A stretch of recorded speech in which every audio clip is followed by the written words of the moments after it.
Welcome to the Home Services Success Stories podcast powered by Peaksy, the number one AI platform for growing your home services business. And on the show today, we have Gus Antos, who is the co-founder and CEO at Milestone Home Service Company. Gus, welcome to the show. How are you? Absolutely great, and thank you for having me. Absolutely. Great to finally have you on. This has been months in the making. You're a busy man. Well, in the home service industry, there's never a shortage of things to do, so thank you for your patience. Absolutely, absolutely. Gus, let's jump in. Excited to learn more about you and also your story. You co-founded Milestone back in 2004. So, what inspired you to start the company, and what need did you see in home services to begin with it? Yeah, I think like a lot of people that probably start any company, it's more of that door just kind of opens, and then you go through the door, and then you figure out what you're going to do from there. So there was never any big master plan of I know what we should do. We should start this company, and then this is what we actually started the company to. We were doing construction at the time. I had a partner that actually had a company, and then I just joined up with him, and he was doing commercial construction. But to answer your question, the reason that we changed uh, was there was a need in the market for residential electricians at the time. There was nobody who really specialized in that, and an organization helped share that with us, and we kind of bought into that vision of specializing in same day service and repair, license, background check, drug tested, and basically, and this seems crazy because the industry's evolved so much, but 20 years ago, there was almost no electricians that only did residential service. And what that means is really no job that took more than a day. And, we started doing it and the demand kept growing and growing. And so we just kept doing it. So, there was a kind of a gap that you saw in the marketplace that you did exploit and expand upon, and saw that there was a need for that particular thing. Yeah, and like I said, that sounds really good. Somebody basically showed us, hey, this isn't happening. Y'all should try it. Uh-huh. And construction wasn't going great, so we were like, we'll give it a try. And then when we started doing it, we saw the demand, and we started with two trucks, 5 employees, and our first year's revenue in 2004 was $497,000. And so, there's a lot of days where we do more than that in a day now. So it's been a long journey. And what a journey indeed. And you said construction, but what all did you do before home services, I guess? What background did you come from? I came from kind of accounting, marketing, sales. I just had some different jobs, and I was working at a cell phone store, and a a guy that I knew from the church that we went to offered me a job, and I hated the job I had. So any job sounded good. So but I really liked him as a human being. And so that's how we ended up joining up together. So, Interesting. Okay. You mentioned God, and your website is very open about your faith, and you say that you serve customers for God. So, how has faith shaped your leadership in the kind of culture that you've built at Milestone? yeah, so this is a question we get all the time. Our company mission statement, if you come to our organization, is to impact our team, customers, and community for God. There's a bunch of different ways that we do that. We don't have crosses or Bible verses on our trucks or on our invoices. Customer facing, the faith part, you really don't see that. I would hope that people would see it by the way that we treat them and by our actions. As far as our organization, for me personally, and this doesn't land the same with everybody, and I'm certainly not trying to convince other people what they should or shouldn't do. As a person of faith, for me, whenever I made that decision, I I made that decision to lay down my life and live for Jesus Christ, and so it never made sense for me personally that we spend more hours at work traditionally than we do anywhere else. You're here for 8 or 9 hours. It's a lot of times more than the time you see your family sometimes, and you do that for a large amount of years. It never worked in my head that the very thing that I said I'm living for uh, would also not be a part of where I spend 90% of my time. And I was fortunate to start doing this at 21 years old. My partner was already pretty far down that road as far as belief system and how that looked at work. And so I was very fortunate to learn from him on that. So I wouldn't really say that you can't for me, you can't separate the two. I am who I am, whether I'm at work, whether I'm at church, whether I'm at friends, coaching a little league team, playing golf, all of those same things. I hope I'm the same person. So faith hasn't really helped me develop a leadership. I don't know if that's answering that the right way, but it's all one and the same, if that makes sense. What I heard from that is that you have chosen not to compartmentalize, but just to live your faith in every aspect of existence, whether be it personal and business, and live out your values that way. Is that Yeah, Julian, I'm just going to have you come work here and you can explain. You explain it a lot better than I do. So yes, that's exactly what I was trying to say. awesome? Well, I appreciate the clarity on that. So, well, you've already hinted at the remarkable story that is Milestone. So, starting from one truck to becoming DFW's #1 home services provider, that's certainly no small feat. So, what were some of those turning points? What are some of those keys to success? What did you do differently to become such a great leader in home services? Yeah, and people ask this question, and I think a lot of my responses can be frustrating for people, but I try to just be completely authentic and truthful. I saw this question on there, and the honest to God truth is the biggest turning point was coming to the realization that there are no big turning points. When you start a business and you start growing it, there are definitely moments where it feels like, hey, I think we may have turned a corner here, or we got rid of this situation. But I think if you talk to most founders of businesses, what they will tell you is it was Groundhog Day and it still is. We woke up every single day like we still do. We try to take care of our team, our customers. We try to do a really great job at those two things. We focus on those. It was we were probably 5 years into the business before I ever even thought about having a 5-year plan. Mm. I was like, what do I need that for? I got to wake up tomorrow. We got to work hard. We got to plan for what's happening in the next 90 days. And we do have a 5-year plan now. And it's really just to make sure that, we don't get the cart before the horse in some areas of the business.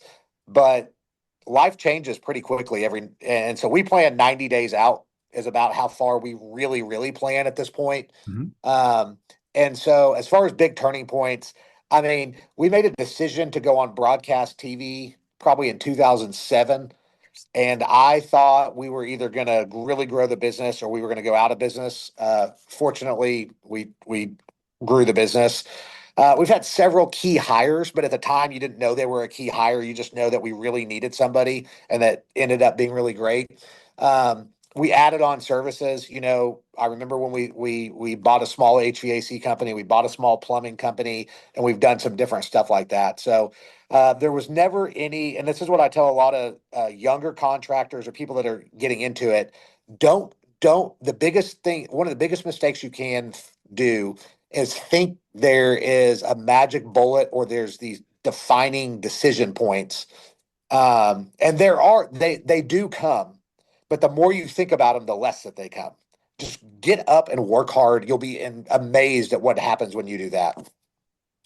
I love that. So what I took away from that is that just approach everything, small or big, with excellence. Do your absolute best with what you've got, where you are. That being said, there were a few key things. You sort of hired some really great people, but didn't know they were really great until probably, I don't know, months down the line within the business. Also, you mentioned TV was kind of an interesting channel for you to promote the business. But I think those are really good points. So, the proof is in the pudding, and Milestone has over, I think, like 33,000 4.9 Google reviews. And the Google review is interesting because that's the end product of a lot of things that have to come together, right? So what has been kind of your keys to success in creating such a culture of excellence, and not just having it be one person, but the entire organization deliver that high level of customer service? Yeah, it's a great question. I will back up. There's a couple of turning points uh, of people that we hired. More of the turning points that I remember are people that we fired. That's a whole separate podcast. So those can be some of the best decisions that you ever make, unfortunately. Okay, so I just got a note yesterday. We'll cross 35,000 Google reviews at 4.9 stars this week. And so one of the things that I'll tell you is just that right there. We talk about it all the time. Mm. It isn't something that just happens. We have a handful of things that we measure in the business, but the 35,000 Google reviews, 4.9 stars, it's definitely the most in DFW. I think it's one of the most in the entire nation. Um, we have a saying, and it's not we didn't coin this, but we do live by it. Uh, what gets celebrated is what gets repeated, and so we talk about good reviews, customer service, every single week at our huddle. We don't just, some companies say they read, we literally read every review. We shout our team members out. We talk about it at huddles. If we get a bad one in a given week, we get anywhere between 300 to 400 Google reviews. And on average, 1% of those is negative. So it could be one, two, or three. And if you look at that, I think that's just incredible to begin with. It's such a small fraction. And on those, uh, we figure out what we did wrong and then we fix it. We call those people. I call them. Our team calls them. We go visit their house. It's whatever it is. So we also still treat it. We do our absolute best to treat it like it's a small business. When you first start the business, the owner, the founder knows every call you go on and what happened. We do our absolute best to maintain that kind of mentality, and so it's a culture more than it is than a system and a process. If that makes sense. It's a culture more than it is a system and a process. And a culture is essentially a shared way of being and thinking. And the thing that I took away from that is that you're constantly talking about it. It is top of mind. Everyone is obsessively focusing on the thing to measure, and the thing is the Google review, That's right? it. So I think that's a great point. Google reviews are made possible because of technology. That is actually how you and I are connected because of Pawan. And he, of course, is a founder of Peaksy. And I Yep. know you're always looking to stay on the cutting edge when it comes to services that can promote the business and deliver value to your customers. So you're also a customer of Peaksy. So what has been your experience working with Peaksy? Oh, Pixie's great. I mean, it's 20 years ago when we started this business. I was on the front cutting edge of Google as far as paid searches, and a lot of the industry wasn't doing that. And we got a lot of momentum because I understood PPC and paid searches and Google and websites, and I was on the front of that. And now with AI, that same exact thing is happening, but even at a faster speed. Um, I didn't want to go learn everything that I did like I did for Google pay per click. And so we teamed up with Peaksy to turbocharge us getting to the front of the line on AI. And one of the things that Pawan does a great job of explaining is it's not how good of a company that you have. It's not how good of a job that you do. It's what AI believes about you. And he did a really good job of explaining that to me. And what Peaksy does is comes in and helps you understand this is how the world of AI is seeing what you do. It doesn't matter if you have 35,000 5-star Google reviews. If they don't see that and they don't understand it, all they may see is your one or two bad reviews. Well, why is that happening? And so, Pawan, your team or the team has done a great job of leading us through this transition. And I mean, there's no secret. Just like we had to be the best at paid search 20 years ago, we got to be the best at understanding AI and what's going on and how the customers view our business. And Pixie does that. Interesting. I haven't even heard Poan say that. It's what AI thinks about you. So Yeah, he didn't say it. I told him like you do to me. I said, Pawan, what I hear you saying is this. So, Gotcha. Well, what has been either the coolest feature or most significant measurable outcome that you've experienced in the business having used Peaksy? um, it's so early still in this whole AI thing. The single biggest thing that I care about is when you type in questions about our company, Hmm. it's actually telling what is the truth. Which before I got to Peaksy, if someone typed in something, it would say something, and I'm like, that is not even right. or that is the wrong answer and it's not viewing it the right way. So Peaksy has given us a bunch of understanding and ability of how AI is viewing our organization. It's back to what I was just saying, and fixing that on how it's being viewed. And then also doing all the infrastructure so that AI can understand who we are and what we're doing and how to share that with the end user the best way. That's the most meaningful thing. I like to say it's got us, more business.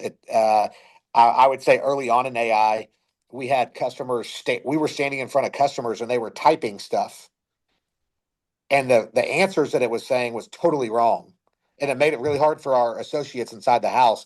And we've cleaned up a lot of that, so that's been great too. Interesting. Okay. Well, before we move on and close out with a few final questions here, anything else that you'd like to mention about Peaksy? Um, if you're not gonna any home service business, I'm a big fan of Peaksy, a big fan of Pawan. So you can absolutely people can say, uh, well, Gus sounded like he was promoting him. I am. I think if you're not using Peaksy, I don't know what else is out there. You just need to be doing something, whatever that is.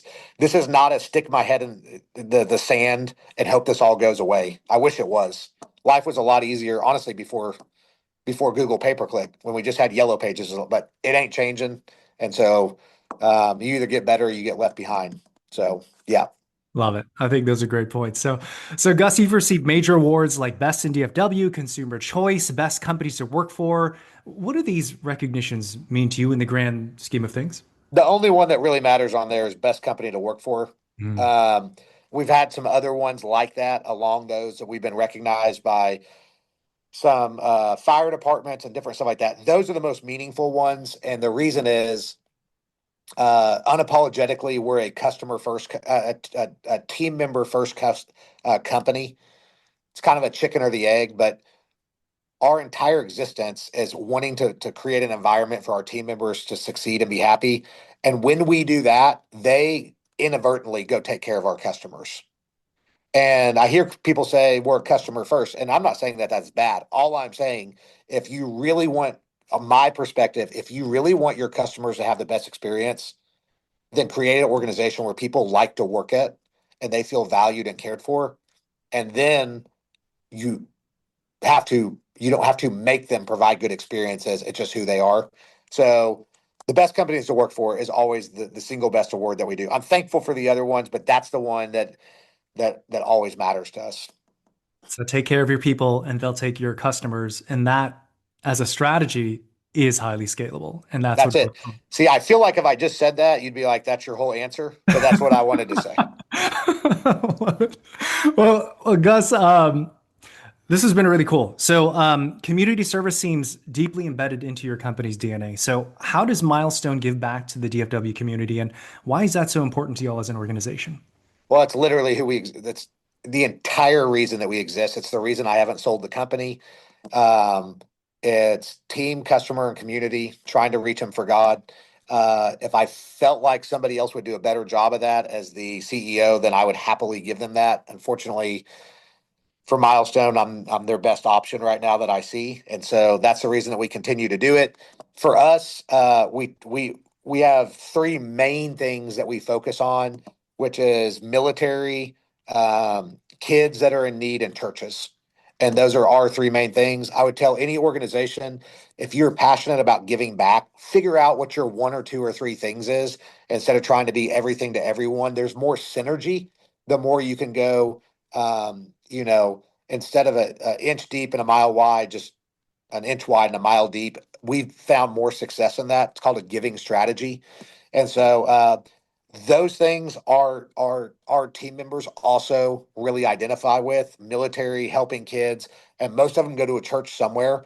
And so when we do get to help out, they actually help out too. And so it's kind of full circle. And so we have some different organizations that we help, but really, if anyone calls us on one of those three things, we're trying to figure out how we can help. Love it. And I think that's really cool. Not only do you have a great business and serving the community that way, but there's a great social and community aspect to what you do. So, well, Gus, close us out. I know you don't like doing a whole lot of like fast forward strategic planning, but like to the best of your ability, like what is your vision for the company? What kind of legacy do you want to leave behind in the community? Yeah, that's a great question. I think the the best way that I could put it is if milestones stopped to exist, that the DFW community would say, we've noticed something different and our community's worse off without Milestone being here. I would think if we could accomplish that from a very practical purpose here on Earth, that's kind of our vision. Wherever that road takes us, we're continuing to expand, take ground. We're just focused on DFW. We don't want to go to other markets. Um, and so we want to be super involved here and try to do everything that we can in this one community. And from a faith based perspective, I live my life the best I can, focusing on nothing in this life actually matters in comparison to eternity. And so, what are we going to do that matters in eternity today? And so, going and taking care of people in their homes is the conduit, but helping people is what it's all about for us.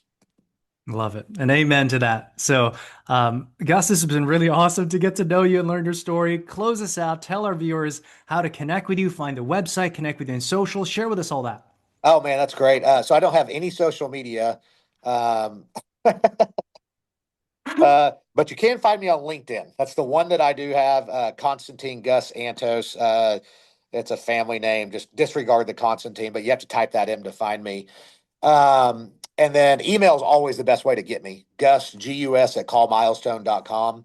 If you send me an email there and I don't respond, that means I did not get it.